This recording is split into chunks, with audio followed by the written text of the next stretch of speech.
اعوذ باللہ من الشیطان الرجیم بسم اللہ الرحمن الرحیم شہر رمضان الذی انزل فیہ القرآن۔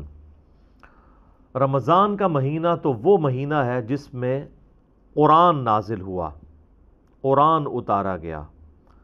ھدی للناس وبینات من الہدی والفرقان، یہ قرآن پوری انسانیت کے لیے ہدایت ہے اور اس میں ہدایت کے روشن دلائل ہیں، اور یہ حق اور باطل میں تمیز کرنے والی کتاب ہے۔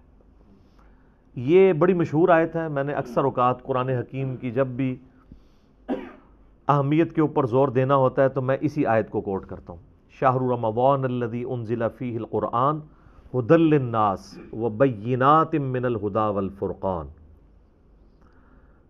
اس سے بہتر انداز میں کوئی تعریف قرآن کی ہو نہیں سکتی، اور اللہ تعالیٰ نے قرآن کی وجہ سے رمضان کو بھی اہمیت دے دی، کیونکہ اللہ تعالیٰ فرما رہا ہے کہ رمضان کا مہینہ تو وہ مہینہ ہے جس میں قرآن نازل ہوا ہے۔ یہ یوں نہیں آیا کہ قرآن وہ کتاب ہے جو کہ رمضان میں نازل ہوئی ہے، پھر اس میں پرائرٹی کس کی ہو جاتی؟ رمضان کی۔ یہاں پہ کہا گیا شہر رمضان الذی، مہینہ رمضان کا تو وہ ہے انزل فیہ القرآن، جس میں قرآن اتارا گیا۔ اچھا، یہ تو پتہ چل گیا کہ یہ رمضان کا مہینہ ہے۔ اب اگلا سٹیپ کہ رمضان کے مہینے میں دن میں یہ نازل ہوا یا رات میں؟ تو لیلۃ القدر پارہ نمبر 30 میں انا انزلناہ فی لیلۃ القدر، اور پھر سورہ الدخان کے اندر حامیم والکتاب المبین انا انزلناہ فی لیلۃ مبارکہ، ہم نے اس قرآن کو ایک بابرکت رات میں نازل کیا۔ اچھا، اس رات کی برکت بھی قرآن کی وجہ سے ہوئی ہے۔ صحیح مسلم میں حدیث ہے، نبی علیہ السلام پیر کا روزہ رکھا کرتے تھے۔ پوچھا کہ آپ کیوں رکھتے ہیں؟ فرمایا فیہ ولدت وفیہ انزل علیہ، اس دن میں پہلے یعنی اس دن میں پیدا ہوا اور اس دن مجھ پر پہلی وحی نازل ہوئی۔ اچھا، اب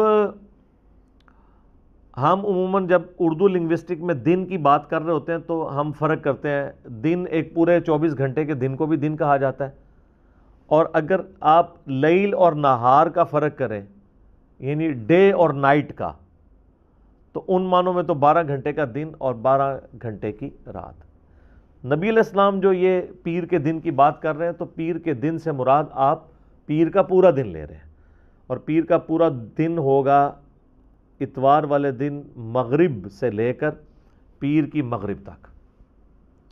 تو چونکہ یہ اتوار اور سوموار کی درمیانی رات یعنی پیر والی رات نازل ہوا، تو ظاہر ہے کہ پیر کی جب رات ہے تو اس سے آگے پیر کا دن ہی آتا ہے، تو نبی علیہ السلام اس مبارک دن میں روزہ رکھا کرتے تھے، اس اعتبار سے کہ قرآن نازل ہوا، اور اس اعتبار سے بھی کہ نبی علیہ السلام کی پیدائش کا دن بھی پیر کا دن ہے۔ تو یہاں پر اللہ تعالیٰ فرما رہا ہے کہ اس مہینے میں قرآن نازل ہوا ہے، یہ اس مہینے کی فضیلت ہے، اور قرآن جو ہے وہ پوری انسانیت کے لیے ہدایت ہے۔ یہ کسی ایک طبقے کے لیے نہیں ہے بلکہ پوری انسانیت کے لیے۔ لہٰذا اب اس سے یہ بات پتہ چل گئی جو قرآن کے شروع میں آیا ھدی للمتقین، اس سے مراد صرف اہل ایمان نہیں ہے بلکہ ہر وہ شخص متقی ہے جو یہ تصور کر کے ڈر جائے کہ مجھے میری مرضی کے بغیر کسی نے پیدا کیا ہے، وہ میرے ساتھ کچھ بھی کر سکتا ہے، تو اس شخص کے لیے قرآن میں ہدایت ہے۔ جو اس فزیکل ورلڈ سے باہر بھی کوئی عقیدہ رکھتا ہے کہ یہ سب کچھ جو ہو رہا ہے کسی کے کرنے سے ہو رہا ہے، اور جس کا یہ عقیدہ نہیں ہے اس کے لیے قرآن میں کوئی ہدایت نہیں ہے۔ وَبَيِّنَاتٍ مِّنَ الْهُدَىٰ، اور صرف ہدایت نہیں ہے، ہدایت کے روشن دلائل ہیں، یعنی اتنے روشن ہیں کہ ایک ان پڑھ کو، جاہل کو، جڈ کو بھی سمجھ آ جائے، ایک پڑھے لکھے کو بھی سمجھ آ جائے۔ آپ دیکھ لیں صحابہ کرام میں تو گنتی کے لوگ تھے جو لکھنا پڑھنا جانتے تھے، چونکہ یہ ان کی زبان میں نازل ہوئی تھی کتاب، اس لیے جب وہ نبی علیہ السلام سے زبانی سنتے تھے نا تو وہ اٹریکٹ ہوتے تھے اس کتاب کی طرف، حالانکہ وہ کہیں سے پڑھ نہیں رہے ہوتے تھے، خود لکھنا پڑھنا تو وہ لوگ جانتے ہی نہیں تھے، ان کی اپنی زبان تھی، ٹرانسلیشن کرنے کی ضرورت نہیں تھی۔ تو یہ اتنے روشن دلائل ہیں کہ اللہ تعالیٰ نے اس قوم کو اٹھایا اور پھر دنیا کی امامت کے اوپر فائز کر دیا ہے۔ اس کتاب کے ذریعے سب کچھ تل پٹ ہوا ہے۔ فالفرقان، اور یہ حق اور باطل میں تمیز کرنے والی کتاب ہے۔ نبی الاسلام کے لیے بھی یہ لفظ استعمال ہوا ہے صحیح بخاری کے اندر، محمد فرق بین الناس۔